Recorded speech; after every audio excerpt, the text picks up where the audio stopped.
네네, 청취자 여러분, 더 딥다이브입니다. 오늘은 여러분께서 보내주신 자료, 집단 정신치료 이론의 지형도 이걸 가지고요. 집단 정신치료라는 아주 흥미로운 분야를 저희와 함께 깊이 탐구해보는 시간을 갖겠습니다. 이 분야 좀 빠르게 그러면서도 깊이 있게 이해하고 싶으시다는 여러분의 그 목표, 저희가 딱 맞춰서 이 복잡해 보이는 지형도의 핵심을 같이 한번 찾아보겠습니다. 자료 처음에 나오는 그 철학자와 도둑 이야기 있잖아요. 아, 이거 참 재밌더라고요. 탈옥할 때 도둑은 진짜 고양이 울음소리를 막 기가 막히게 내서 넘어갔는데 철학자는 어색하게 저기 제가 고양이입니다. 이래서 들킬 뻔했다는 거요. 네네, 그 이론이랑 실제 경험 사이의 그 간극, 그걸 아주 잘 보여주는 얘기죠. 맞아요. 물론 뭐 학습 없는 경험이 경험 없는 학습보다 낫다 이런 유럽 속담도 소개되어 있긴 한데 그렇다고 이론, 그러니까 지도가 전혀 필요 없는 건 아니겠죠? 그럼요. 특히 이런 복잡한 분야에서는요. 네, 오늘 저희가 살펴볼 이 이론들이 바로 그 복잡한 인간관계 또 마음의 세계를 항해하는 데 꼭 필요한 뭐랄까 나침판 같은 역할을 해줄 겁니다. 그래서 오늘은 우선 기본적인 용어부터 좀 확실히 짚어보고요. 그리고 이 분야의 기초를 놓은 선구자들을 만나보고 또 여러 가지 이론 모델들 그리고 요즘은 어떤 흐름인지 최신 동향까지 쭉 따라가 보겠습니다. 자, 준비되셨으면 이 지형도 함께 펼쳐볼까요? 네, 그럼 본격적으로 내용을 좀 파헤쳐보죠. 우선 용어들이요. 이게 조금 혼란스러울 수 있을 것 같아요. 정신치료, 그리고 집단정신치료, 또 집단치료. 이게 각각 정확히 뭐를 의미하는 건가요? 아, 네. 좋은 질문으로 시작하시네요. 이게 좀 헷갈릴 수 있죠. 먼저 정신치료, 그러니까 사이코테라피는요. 기본적으로는 개인을 대상으로 합니다. 주로 대화를 통해서 그 개인의 내면 갈등을 풀고 관계를 좀 더 좋게 만들고 또 잠재력을 개발하도록 돕는 그런 과정이죠. 심리적으로 어려움을 겪는 분들이 전문가와 보통 1대1로 만나서 깊이 있는 대화를 나누는 그런 형태예요. 1대1 대화 중심. 네, 그렇죠. 여기서 이제 집단 정신치료, 그룹 사이코테라피는요. 이 정신치료의 목표는 같은데 그걸 집단이라는 환경, 이 도구를 활용해서 달성하려는 시도라고 보시면 돼요. 이게 그냥 여러 사람이 한 방에 모여서 각자 치료받는 게 아니고요.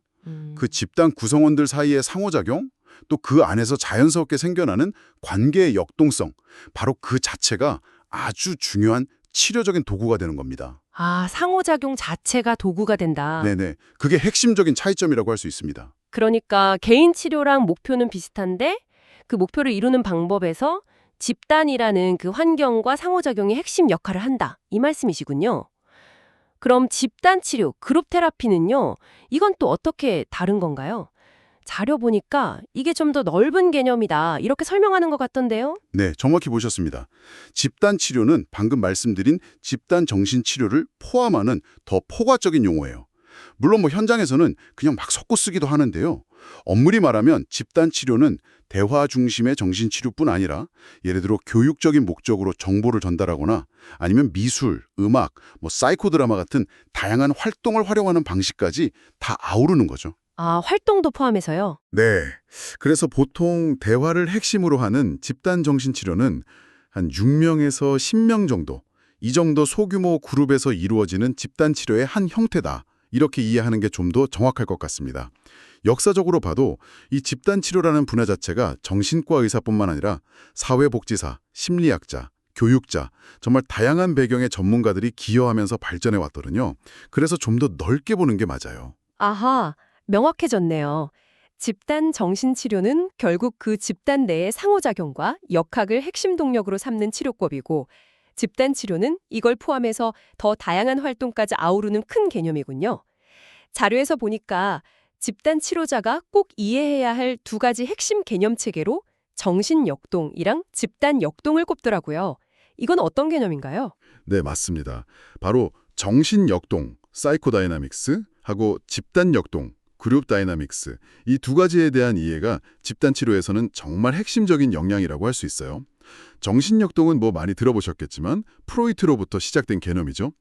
개인의 무의식적인 동기라든지 내면의 갈등, 또 과거 경험 같은 것들이 현재의 행동이나 감정에 어떻게 영향을 미치는가, 이걸 탐구하는 틀이고요. 네, 개인의 내면 세계. 그렇죠. 반면에 집단 역동은 이건 집단 전체가 마치 하나의 살아있는 유기체처럼 어떻게 움직이는가, 그 방식, 또 구성원들 간의 상호작용 패턴이나 눈에 보이지 않는 어떤 힘의 흐름, 집단의 분위기 뭐 이런 것들을 파악하는 개념입니다. 아, 개인의 내면, 정신 역동, 그리고 집단 전체의 움직임, 집단 역동, 이 두 개를 동시에 봐야 한다는 거군요. 약간 뭐랄까, 오케스트라 지휘자가 개별 악기 소리도 다 알아야지만 결국 전체 하모니를 만들어내야 하는 그런 느낌이랑 비슷한가요? 그거 아주 좋은 비유인데요. 맞습니다. 훌륭한 집단 치료자는 각 개인의 내면 세계를 이해하면서 동시에 그 개인들이 모여서 만들어내는 집단 전체의 드라마, 그걸 읽어내고 또 적절하게 개입할 수 있어야 하죠.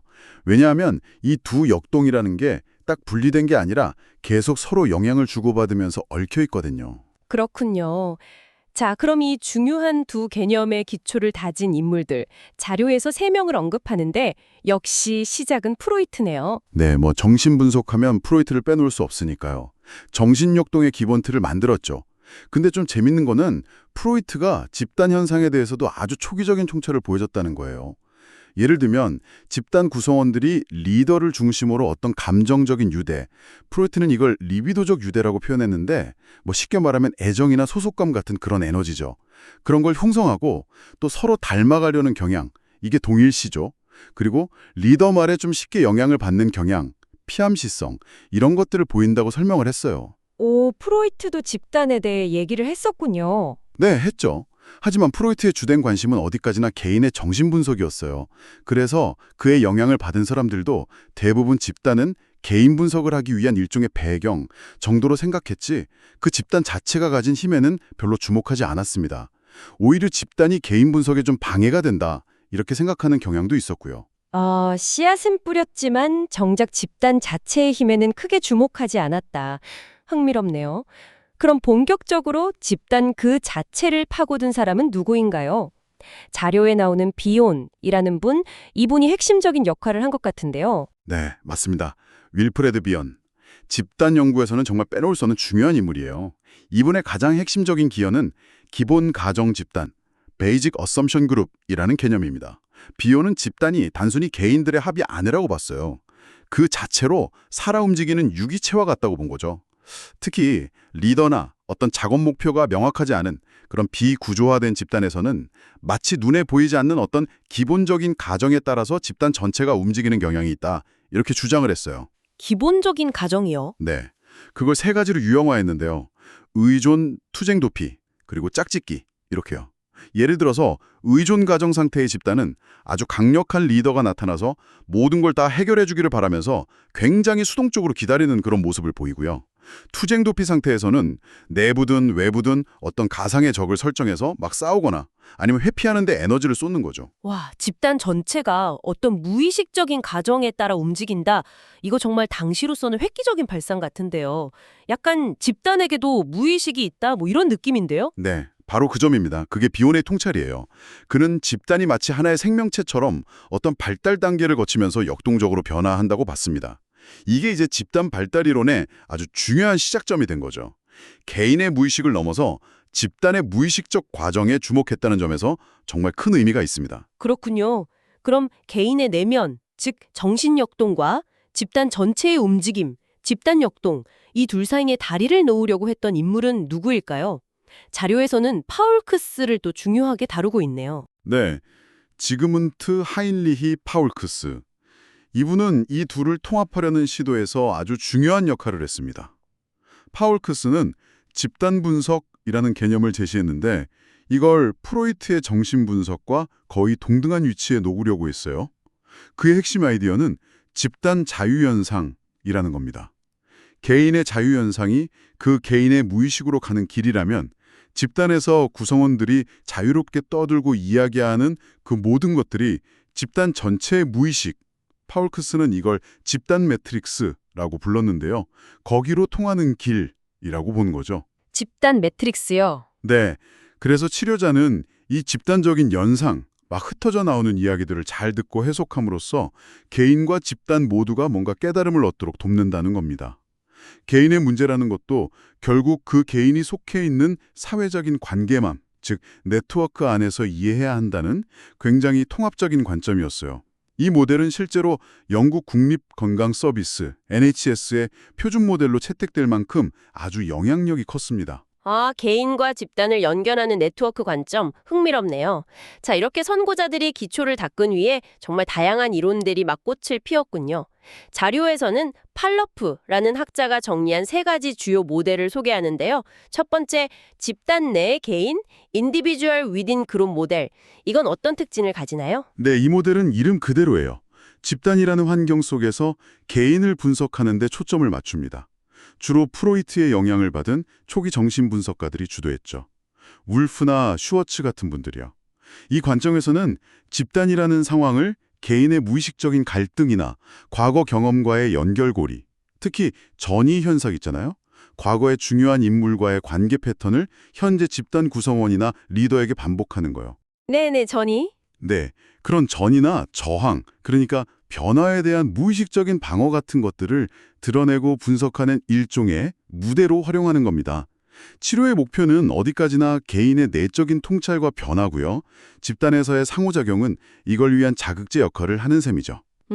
철저하게 개인의 내면에 집중하는군요. 알겠습니다. 그럼 두 번째 모델, 대인 관계 인터퍼스널 모델은 어떻게 다른가요? 여기서 얄롬이라는 이름이 딱 등장하네요. 그렇습니다. 어빈 얄롬, 이분이 이끌었던 대인관계 모델은 초점을 개인의 내면에서 구성원들 간의 지금 여기, here and now에서의 관계로 확 옮깁니다. 이 관점의 아주 핵심적인 비유가 바로 집단을 사회 축소판으로 보는 거예요. 사회 축소판이요? 네, 사람들은 집단 안에 들어오면 자기도 모르게 평소 사회생활에서 하던 대인관계 패턴을 그대로 재현하게 된다는 거죠.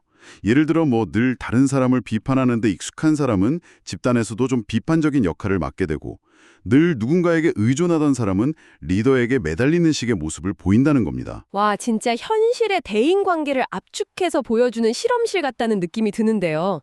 그럼 여기서 어떤 치료적인 변화가 일어나는 건가요? 바로 그 재현되는 패턴을 통해서 자기 자신의 대인관계 스타일을 직접 목격하고 또 다른 구성원들로부터 솔직한 피드백을 받으면서 아, 내가 남들 눈에 이렇게 비치는구나, 내 행동이 이런 영향을 주는구나 깨닫게 되는 거죠.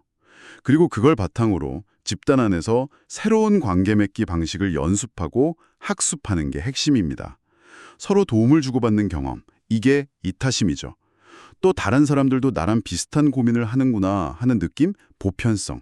이런 것들을 통해서 관계 기술을 배우고 수정하면서 궁극적으로는 실제 사회에서의 관계를 개선하는 걸 목표로 합니다. 여기서 중요한 건 과거를 막 파고들기보다는 지금 여기, 이 집단 안에서 실제로 벌어지고 있는 일들에 집중한다는 점이에요. 개인의 과거보다는 현재 그리고 집단 내에서의 관계에 집중한다. 아, 이거 정말 흥미로운데요. 자, 그럼 세 번째 모델, 전체로서의 집단, 그룹에서 홀 모델은 또 어떻게 다른가요? 이건 앞서 들었던 비혼의 영향이 좀 느껴지는 것 같은데요. 네, 정확히 보셨어요. 이 모델은 비혼의 영향을 많이 받아서 집단 과정, 프로세스와 역동, 다이내믹스, 그 자체를 가장 중요하게 여깁니다.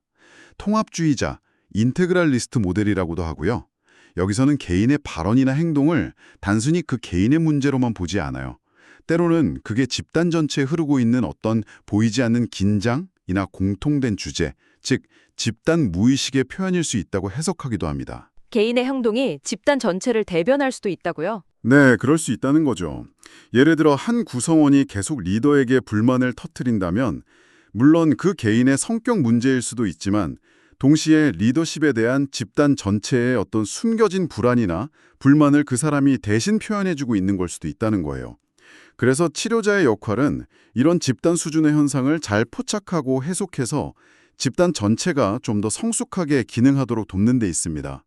개인의 변화보다는 집단 자체의 건강성 그리고 적응 능력을 향상시키는 데 더 초점을 두는 거죠. 와, 그러니까 개인 중심에서 시작해서 대인 관계 중심으로 그리고 이제는 집단 전체 중심으로 이렇게 초점이 이동하는 흐름이 보이네요. 그 이후에 아가자리안이라는 학자가 시스템 이론을 도입해서 이 모델들을 좀 더 통합적으로 보려고 했다 이런 내용도 있던데요. 네, 이본 아가자리안. 이분은 시스템 이론을 가져와서 이 세 가지 관점, 그러니까 개인, 대인관계, 집단 전체를 통합하는 아주 유용한 틀을 제시했습니다. 아가자리안은 집단을 단순히 개인들의 합이나 그냥 하나의 덩어리로만 보지 않았어요.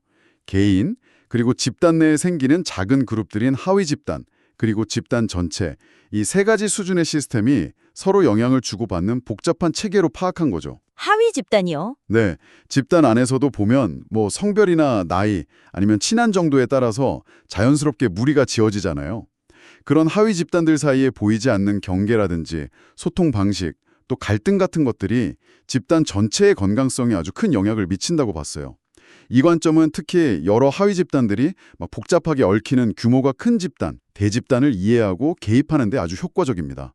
부분과 전체, 그리고 그 사이의 관계를 동시에 보는 시각을 제공해 준 거죠. 시스템 이론으로 더 넓고 통합적인 시각을 제시했군요. 알겠습니다. 아까 대인관계 모델에서 중요하게 언급됐던 얄롬이 여기서 다시 등장하는데요. 이번에는 아주 실용적으로 보이는 11가지 치료 요인입니다. 이건 뭔가요? 아, 네. 얄롬은 이런 여러 이론적인 논쟁들을 넘어서서 그래서 실제로 집단 안에서 도대체 뭐가 사람들을 변화시키는 거야? 이 질문에 답하려고 했어요. 그래서 아주 광범위한 연구랑 본인의 임상 경험을 바탕으로 집단 치료가 효과를 발휘하게 하는 11가지 핵심 요인을 딱 정리했습니다. 이건 뭐 특정 이론에만 해당되는 게 아니라 아주 다양한 종류의 집단에서 공통적으로 발견되는 그런 치유의 힘이라고 할 수 있어요.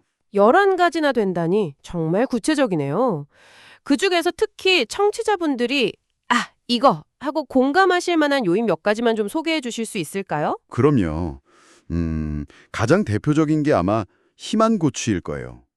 다른 구성원들이 힘든 상황에서 점차 좋아지는 모습을 직접 보면서 나도 나아질 수 있겠구나 하는 희망을 얻게 되는 거죠. 네, 희망 중요하죠. 그리고 보편성이라는 것도 있어요.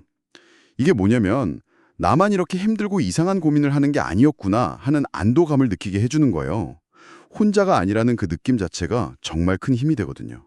나만 그런 게 아니구나 하는 거. 네. 네. 그리고 아까 대인관계 모델에서 강조했던 대인관계 학습하고 사회화 기술 발달, 이것도 아주 중요한 요인입니다. 집단이라는 좀 안전한 환경 안에서 다른 사람들과 관계 맺는 법을 배우고 또 직접 연습해보는 거죠. 마지막으로 하나만 더 꼽자면 실존적 요인을 들 수 있겠네요.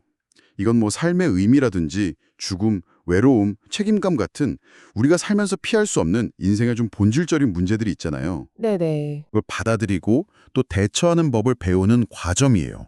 이 11가지 요인들은 오늘날 임상 현장에서 치료 계획을 세우거나 효과를 평가할 때 아주 중요하게 활용되고 있습니다. 듣고 보니까 정말 우리가 어떤 그룹 활동이나 공동체 생활을 하면서 알게 모르게 경험하는 그런 치유의 순간들하고 딱 연결되는 것 같습니다. 자, 그렇다면 이렇게 다양한 이론들이 발전해온 현재 이 집단정신치료 분야의 최신 경향은 어떤가요? 자료를 보니까 이론들이 정말 어마어마하게 많아진 것 같은데요. 맞습니다. 그야말로 이론의 홍수 시대라고 할 수 있죠. 1990년대 초반에 이미 조사했을 때 50개가 넘는 이론적 배경하고 200개가 넘는 치료 명칭이 존재했다고 하니까요. 지금은 더 많아졌겠죠.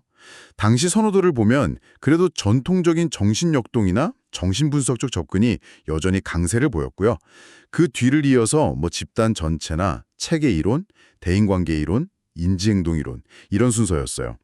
근데 여기서 정말 중요한 경향은 특정 이론만이 정답이다 이렇게 주장하기보다는 다양한 이론들을 그냥 인정하고 받아들이는 다원주의, 플루럴리즘이 대세가 되었다는 점입니다. 다원주의요? 그럼 실제 임상 현장에서는 이 수많은 이론들을 어떻게 다 활용하나요? 치료자마다 그럼 완전히 다른 방식으로 치료를 하나요? 바로 그 지점에서 통합주의, 인테그레이션 하고 절충주의, 이클레티즘이라는 또 다른 핵심 경향이 나타납니다.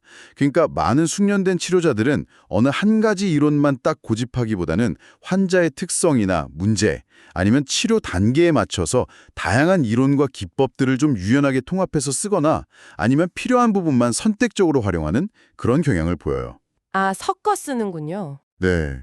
왜냐하면 현실적으로 어떤 단일 이론만 가지고는 모든 상황에 완벽하게 대처하기가 어렵다는 걸 경험적으로 알기 때문이죠. 그리고 좀 흥미로운 건 서로 다른 이론적 배경을 가진 숙련된 치료자들이라도 실제 임상에서는 꽤 비슷한 방식으로 치료를 진행하고 또 결과도 유사하게 얻는 경우가 많다는 연구 결과도 있어요. 오, 이론은 다른데 결과는 비슷하다. 네. 이게 바로 아까 말씀드린 얄롬의 공통 요인들이 실제로 중요하게 작용한다는 걸 보여주는 거죠. 그래서 오늘날에는 특정 학파의 어떤 순수성을 지키는 것보다는 좀 더 실용적인 관점에서 지금 내 앞에 있는 대담자에게 무엇이 가장 도움이 될까? 이걸 중심으로 접근하는 게 일반적입니다. 특히 변화의 저항이 좀 심하거나 동기부여가 잘 안 되는 청소년 같은 대상에게는 더욱 이런 유연하고 절충적인 접근이 필요하고요. 결국 이론은 물론 중요하지만 그 이론 자체에 얽매이기보다는 실제 내담자의 필요에 맞춰서 가장 효과적인 방법을 찾아 나서는 그런 실용적인 지혜가 더 중요해진 거군요. 와, 오늘 정말 방대한 여정이었습니다. 집단 정신치료의 기본 용어 정리부터 시작해서 프로이트, 비온, 파우스크 같은 거장들이 놓은 기초를 살펴봤고요. 그리고 팔로프, 얄롬, 아가자리안 등이 제시한 다양한 모델들을 거쳐서 현대의 다원적이고 통합적인 흐름까지 이 복잡한 지형도를 저희가 함께 쭉 탐험해 본 시간이었습니다. 네, 맞습니다. 그런데 이 이론들의 발전 과정을 단순히 치료 기법의 변화? 이렇게만 볼 게 아니라 그 배경에 있는 좀 더 큰 사상적인 패러다임의 변화와 연결해서 보면 더욱 흥미로운 통찰을 얻을 수가 있어요. 자료의 결론 부분에서도 이 점을 잘 짚어주고 있는데요. 예제대로 프로이트의 초기 이론은 당시에 영향을 주었던 신경학자 잭슨의 이론처럼 뇌구조같이 상위체계, 예를 들어 자아나 초자아 같은 게 하위체계, 그러니까 본능 같은 걸 통제한다는 좀 위계적인 관점을 많이 반영했거든요. 위계적인 관점. 그렇죠. 반면에 파웍스의 집단 분석은 게슈탈트 심리학이나 신경학자 골드슈타인 같은 사람들의 영향을 받아서 모든 부분이 서로 연결된 하나의 네트워크 또는 장이로서 기능한다는 관점을 취했어요. 개인이란 그 전체 네트워크 속의 하나의 교차점일 뿐이라는 생각이죠. 아, 네트워크 관점. 네. 근데 여기서 정말 흥미로운 지점은 뭐냐면요. 20세기 후반 이후에 등장한 현대 과학 이론들 있잖아요. 예를 들면 카오스 이론이라든지 프랙탈 기하학, 홀로그램 우주론, 심지어 지구 전체를 하나의 생명체로 보는 가이아 이론 같은 것들이요. 이런 이론들이 오히려 세상을 상호 연결된 복잡계 시스템으로 보는, 그러니까 파웍스가 봤던 그런 관점과 더 유사한 세계관을 제시한다는 점이에요. 현대 과학 이론과 연결된다고요? 네. 예를 들어 카오스 이론의 그 유명한 나비 효과처럼 집단 안에서 한 개인의 아주 사소해 보이는 말이나 행동이 예측 불가능한 방식으로 집단 전체에 큰 파장을 일으킬 수 있다는 걸 설명해 줄 수 있죠. 또 홀로그램처럼 집단의 한 부분, 즉 개인 안에 전체 집단의 정보가 어떤 식으로든 담겨 있을 수도 있다는 관점도 가능해지고요. 이런 관점들은 집단을 단순히 통제하거나 분석해야 할 대상으로만 보는 게 아니라 그 자체의 생명력과 예측 불가능성을 가진 유기체로 보게 만드는 거죠. 와, 집단 정신치료 이론의 발전이 현대 과학의 패러다임 변화와도 이렇게 맞닿아있다는 말씀, 정말 생각할 거리를 많이 던져주네요. 자, 마지막으로 청취자 여러분께 이 탐험을 마무리하면서 질문을 하나 던져보고 싶습니다.